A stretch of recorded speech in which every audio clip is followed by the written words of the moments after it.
to another episode of the Millionaire Mentor Method podcast with me, your host, Krystal, also known as the most famous woman in the world. So today I want to get into what I'm sure all of you have been seeing out there, which is all the headlines about a possible global banking crisis. So I want to talk about how it all started, what it means, what is Silicon Valley Bank, how did it start this domino effect, and more importantly, and most importantly, how this affects you and what we can do right now to mitigate some risk moving forward and to make sure we're in a good financial position moving forward through this. So first of all, to get into this right away, Silicon Valley Bank was founded in 1983, catering to the tech sector. And in 2023, by 2023, it had over $209 billion in assets. So why is this important? Well, this is making headlines right now so impactfully because this is the largest bank failure since the 2008 crisis. And it's the second largest bank failure in history. That actually shocked me right there. So second largest bank failure in history.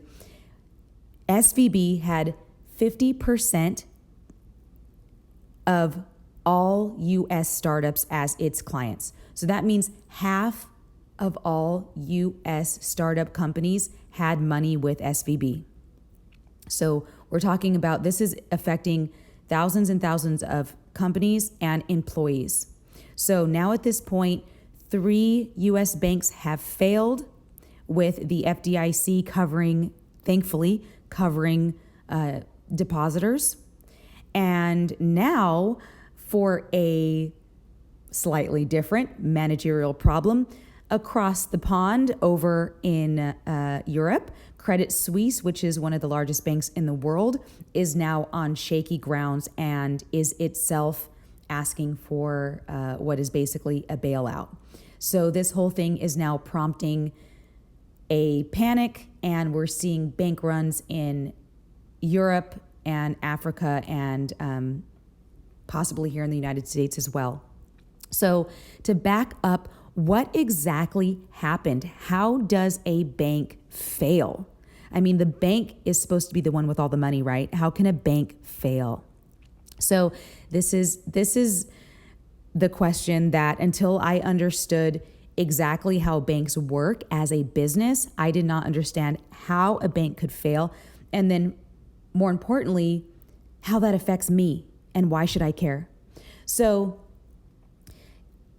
I'm going to make this super simple. At its core, SVB had bad management. It had bad money management. So it had bad risk management. And what does that mean? What is risk management? So at a bank, risk management means that the bank, when it is investing in things like security, mortgage-backed securities and bonds, it can choose what percentage of its money it's going to allocate to these things. And as the economy changes and evolves over time, depending on what's going on in the world, banks need to allocate their money in different ways in order to make sure that they don't lose your money. And so what do I mean by losing your money? Well, so this is where we have to This is where we have to back up and figure out, how do banks make money? So a lot of us, still maybe have the idea that when you go deposit $1,000 into a bank, that you're just depositing it and you're giving the bank $1,000, and that's where you put your money in order to be able to use a debit card. But we have to realize that a bank is a business. A bank is a for-profit business, and its business model is, to me, one of the wackiest, craziest legal business models ever invented. And which is why one day, one of my goals is to start a bank and to actually own a bank outright, which, by the way, you can do. You can do that. Okay, how does a bank make money? What is a bank's business model? So banks use something called fractional banking, which means that when you deposit $1,000 into a bank account, the bank is only required by law to keep 10% of your actual cash. So they don't just keep that $1,000 just sitting there. No, they take 900 of those dollars and they go and invest it. And their idea is that you are actually loaning them that money in order for them to loan out that money. And the difference between what percentage they pay you, which usually is almost nothing, like 1%, 1.5% or something, 2%, and the interest they charge to someone that they loan that money out to. Let's say someone wants to buy a house, they go to the bank, they get the money and they pay an interest. So, of course, the bank is going to charge them, let's say the bank charges them 6%. So if the bank charges them 6% and they're only paying you 2%, the bank just made 4% on your money. So that is how banks make money. Banks also invest in U.S. treasuries. So banks buy government bonds. And what does that mean? Well, that means that the government is using, so the bank basically loans the government money, the U.S. government. And then the U.S. government, after a certain amount of time, pays the bank interest on that money that it just loaned out. So the banks loan out money, your money. The banks loan out your money to other people in the form of things like car loans and home loans. The bank also loans out money to the United States government and makes money on interest. Okay, so we got that. Yay, we got over a very, just every time I think about this, I'm like, I want a bank. That's all I know. Okay, charge Susie 2%. Charge Sam 10%. Got it. I make 8%. Wonderful. It's beautifully simple, and they overcomplicate it because I feel like if people really understood this, they would you would never put money in a savings account because it doesn't make any sense. But what happened with SVB and their bad risk management? So SVB put 75% of its assets, they said up to 75% of its assets into long-term bonds. So they had at least $80 billion. Actually, you know what? I need to get these actual numbers right, but I know they did have at least $80 billion in long-term bonds. So what does that mean? Well, it means that in a low interest environment, which we learned that during COVID, the Federal Reserve, which sets interest rates, set them very, very low in an attempt to stimulate the economy by allowing people to have access to cheap money that they could take and build things like businesses, hire people. Okay. But in that type of environment, what ends up happening is that these long-term bonds are a good investment. Interest rates at the Fed are low. Long-term bonds are paying a good percentage for the bank. So this particular bank decided to put a large investment into these things, which, by the way, I read a statistic that most banks have only 6% of their assets in long-term bonds. So the Federal Reserve kind of unexpectedly raised interest rates. So what does that mean? Well, it means that the managers at SVB made a miscalculation. So when the Fed raised interest rates, it meant that these long-term bonds, their value went down. And I'm not going to get even more into why. Just know that when the Federal Reserve raises interest rates, these long-term bond values goes down. And there was a few things that were going on here at the same time. At the same time as the Fed is raising interest rates, angel investing and investing in startups in general went down, which meant that clients of SVB started needing to pull out more cash in order to cover their startup expenses because they were seeing less money in investment. So SVB's cash deposits are going down because customers are withdrawing their money, and also some of them closing their accounts because they're failing. Okay? Now, they're also losing money on these long-term bonds. So that's going down at the same time. So at a certain point, Moody's, which is an oversight ratings agency, actually called the CEO of SVB to warn him that his bank was in trouble. So to make a very long story short,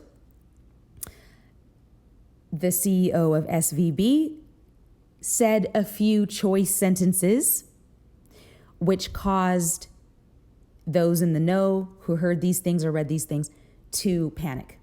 So his solution to these two things going down, the long-term bonds value going down, and the customers' cash going down, their deposits going down, was to raise money. And whenever a bank is trying to raise money, it is a signal that there's something wrong there, fundamentally wrong. So in an environment like Silicon Valley, this panicked everyone. And SVB clients started what's called a bank run. And by a bank run, I mean cash to the tune of $42 billion was all trying to be taken out all at once.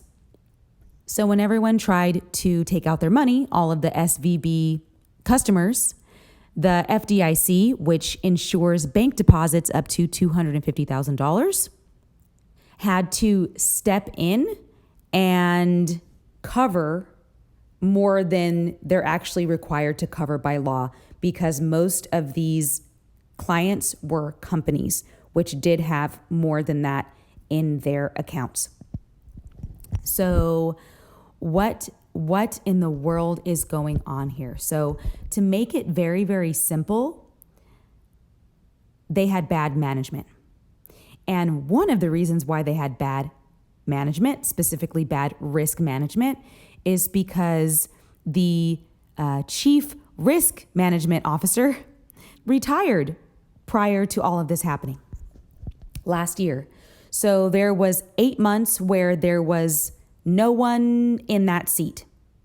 So there was literally no one watching how their money was being allocated for the better part of a year, which is scary.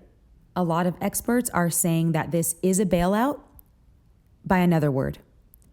So even though it is the FDIC that is insuring customer deposits, that it is still a bailout. And some experts are also saying that this can go next level and have a severe domino effect. Of course, there's other experts who are saying that it won't be a domino effect because SVB was a niche bank and it catered to a very niche sector. So I'm not going to say either way. I personally do not like to sow panic, and I don't like to be a part of that game, because the real truth is this: if the economy is up, if you know what you're doing, you can make money. If the economy is down, if you know what you're doing, you can make even more money. And what do I mean by that? Well, I mean, when the economy is down, things like home prices, stocks, other assets, sometimes even materials, cost of labor, cost of marketing, those things all go down. So you're getting a discount. If you know how to correctly price certain things, if you know how to research and you learn how to research correct pricing of certain assets, when the economy is down, if you have cash, you can go in and buy those things at a discount so that when the economy goes back up, there you go. Something that only cost you $1 is now worth $10. Maybe a house that you bought during a recession, which was priced at a discount. Let's say that you bought a house at $300,000 when the economy was down because you researched that house and you researched the neighborhood and you researched moving trends. And you got that house for $300,000. But then a few years later, when the economy goes back up, now that house is worth $800,000. So you just made $500,000. Just like that. And is it that simple? Yes, it is. But here's the crux. When the economy is going down, most people go down with it. So when the economy is going up, we all go up. When the economy is going down, we all go down. But the idea here, and what this show and podcast is all about, is to do the opposite of what everyone else does. Do the opposite. So when the economy is up and assets are overpriced, you don't buy at the peak. You don't buy anything at the peak. You buy at the bottom. So when the economy is going up, that's the time to stack. Stack your cash. Learn. And when the economy goes down, hopefully you saved some cash so that you can go in and buy some assets. Even if it's something small. Even if it's just stocks. Even if it's just index funds. So what does this mean for you? For me, this is just a wake-up call to remember to always diversify and to put your money in real assets. And by real assets, I mean real estate and other real assets like gold and silver. Never keep more than $250,000 in cash at a bank. And this is exactly why. And yes, I understand that most of us are not trying to deposit $250,000 at a bank. But the idea is that hopefully by listening to this podcast and joining our community and being active, you will. That's the point. So also during this time, what can we do? We can focus on increasing real skills. So one thing that I just always want to stress is that more important than listening to motivational books or motivational audiobooks and motivational speeches and all that stuff, more important than that is to acquire real skills that can increase your income and increase your life fulfillment. And by real skills, I mean skills and qualifications that are in demand in the economy right now. So what does that mean? It means things like engineering. Engineers are paid very well because they have skills, real skills that are needed in industry. What's another skill? Being a CPA. CPAs have real skills. And that's why they are able to have typically high incomes. What's another real skill? Being an electrician. That's a real skill. So you need to have real skills that are monetizable. And importantly, right now, what we want to do is we want to decrease our expenses. So I think this is the number one thing that we can do, because as a CEO, one of our biggest jobs is actually to cut costs. So a lot of people think that the CEO is really, really more focused on increasing the income of a company, sales and things like that. And while that is true, I would say equally as important, or maybe even more important, is cutting costs, decreasing overhead, decreasing expenses. A wise man once told me, it's really easy to make money. The hard part is keeping it. And that is so true. How many of us have worked for 10, 20, 30 years and we don't have anything to show for it? And why is that? That's not because we didn't have enough income. That's because we spent it all. We gave all of our money away. We gave our money away to our auto manufacturer. We gave our money away to expensive clothes, expensive furniture, expensive nights out on the town, whatever things that you're buying on a daily basis, Starbucks. We're giving away all of our money. That's where our money goes. So even more importantly than increasing your income is decreasing your expenses right now. So what we want to really focus on is looking at little things. Maybe you have a subscription to something that only costs you $5 a month. Right now is the time to cancel it. Cancel those subscriptions. If you have multiple streaming accounts, if you have Netflix and HBO Max and Prime Video and Hulu and this and that, you need to cancel all of them except for one. You don't need all of those. Or maybe just, if you really have to, watch some commercials, because you shouldn't be sitting there consuming content that much anyways. If you have a subscription to something that's $25 a month, that's $300 a year. Now is the time to keep that $300 for yourself. Even more importantly than this global banking crisis right now is the problem of high inflation, debt like we've never seen it before, and wages not keeping up with the cost of living. Those are things that we're all suffering from right now that is impacting all of us. So with this banking crisis, it's just another problem in a recession. And these things have fallout and repercussions across the entire economy. So at its very most basic level, what we really need to know is that the recession is deepening. And not to be scared, it's not all negative. The good thing is that there's ways to thrive in this type of economy, and there's ways to even make money. But the most important thing is to realize, first of all, you're not alone. All of us are feeling the same pains. All of us have to pay for food. We see that it goes up. All of us are seeing little expenses going up. If you're an employer, you're seeing all of your costs rising. So right now is the time to get scrappy.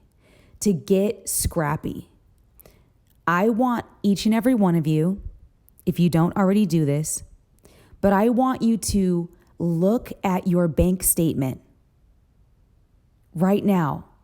Go look at your bank statement. Go look at every account you have. Go look at your credit cards. Go look at your checking account. And I don't care how painful it is, you need to look and see exactly what little things you're spending your money on, and really try to tighten that up right now. That is so important. I just did that the other day, and I found probably easily $1,000 I could save every year, just from stupid subscriptions and crap, and like little things I had even just forgotten were on automatic and were being billed on some of my cards every month. And I went back just the other day and looked and went, wow, I forgot I had that. Oh, I forgot I had that. cancel, cancel, cancel, cancel. If I'm not using it every single day, and if that thing is not actually helping me make money right now, it's being canceled. Because you know why? I can use that $1,000. I can take that $1,000 and I can put it into an automated dollar cost average diversified portfolio. That's just set it and forget it. And I can make that $1,000 turn into $10,000 without even doing anything. So I'm just urging everybody to take a look at all of your line items. Don't be afraid of it. It's one of the best possible things that you can do. And far to the contrary of being afraid of this type of crisis, I want all of you to go out and look for opportunity. This is the time for opportunity. Look for assets that are underpriced. And some assets are things that you may not think is an asset, or you may not be looking at that as something that is underpriced. But here's something that I would include in that class, which is online paid ads. So I don't think paid ads are talked about enough. But right now, paid ads, especially if you get a certain niche, are definitely at discount rates right now. And that means that, let's say you have company X, and for every customer, let's say this, you have company X, it sells widgets. And the cost per click on Google Ads to be at the top of the page for Google Ads for your widget, for your product that your company sells, is $1 per click. Okay, well, what if for every 10 clicks you get a paying customer? And that paying customer pays you $100 for your widget, whatever it is. Well, you just made $90. Or what if that widget costs $20? You still made $10. So go out and look for those opportunities. And importantly, cut your overhead as much as you can. If you need to get a roommate right now, get a roommate. If you need to put your car on Turo over the weekends, put your car on Turo. If you can make some extra money Ubering, go Uber. If you can make an extra $200 a week on Uber, that's $800 a month that you can make, and you could invest wisely. And by the way, these couple companies that I'm going to mention, I am absolutely not sponsored by them. But if you want to get into a very, very, very easy and safe way to dollar cost average and have your investments just automated, look into Wealthfront or Ellevest. And that's Ellevest, Ellevest, Wealthfront or Ellevest. Those are a couple companies that I checked out myself. I'm actually using Ellevest myself. I just started with this company because I'd never heard of them before, but I just started with them. So we shall see how that goes. But so far, I am very, very impressed. And that is just a way to have professionals manage your portfolio. And this is something that you can do instead of putting your money in a savings account, which gives you pretty much no money at all. With inflation, it basically means that your money's going to be going down, not up. So instead of putting your money in a savings account, go to Wealthfront, go to Ellevest, and put in $50. Put in $50 a month.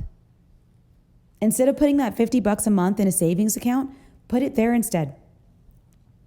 Let it earn you something. Instead of having that extra Starbucks that month, take that $5 and put it there. So guys, the key takeaway here is that yes, the recession is deepening, but it doesn't necessarily have to mean a bad thing for you. Right now would be a great time to prepare, pick up a second job, Start Ubering, start babysitting, start rovering, start lawn mowing other people's lawns, just for that extra few couple hundred or couple thousand a month. It's going to make a huge difference. Recessions are some of the greatest times to learn, grow, change, and become wiser. That's certainly what I'm doing. So, as always, please go check out millionairementormethod.com. We have a growing community of smart asses just like me and you who have plans to take over the world, and we're going to do it together. And remember, each one teach one.